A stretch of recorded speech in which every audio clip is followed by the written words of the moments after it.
నమస్కారం అండి. నేను సూర్యకుమారి కందాళ. షణ్ముఖ శ్రీరాఘవ భక్తి ఛానల్ ద్వారా మేము పాటలు అలాగే భక్తుల కథలు కూడా పెడుతున్నాము. మీరు అందరూ ఆదరిస్తున్నందుకు చాలా సంతోషం.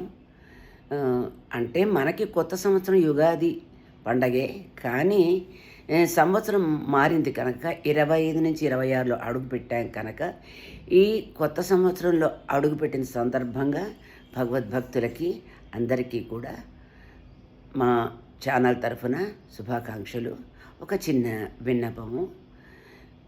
భగవద్భక్తులు కథలు వింటున్నారు, అలాగే పాటలు అంటే ఏమిటంటే నా ఉద్దేశంలో అన్నమాచార్య కానీ అందరూ మహనీయులైన కుతులు త్యాగరాజు, గుత్తుస్వామి దీక్షితారే మనకు తెలిసిన వాళ్ళు. కాకపోతే జయదేవులు వారు కానీ ఇంకా ఎంతోమంది మహనీయులు పాడారు. తులసీదాస్ గారు, సూరదాస్ గారు, వారి కృతులని నేను ప్రజెంట్ చేయడానికి ప్రయత్నిస్తున్నాను. అంటే అంత అద్భుతంగా పాడతానని నేను చెప్పను, కానీ భక్తులకి భాషా భేదం లేదు, ప్రాంత భేదం లేదు.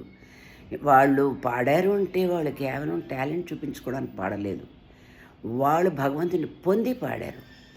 అలాగే నా ఉద్దేశంలో ఏంటంటే, ఇప్పుడు మనం చూడండి, ఏదైనా ఒక స్థలానికి వెళ్ళాలి అనుకున్నాం అనుకోండి, దాని అడ్రస్ తీసుకుని వెడతాం.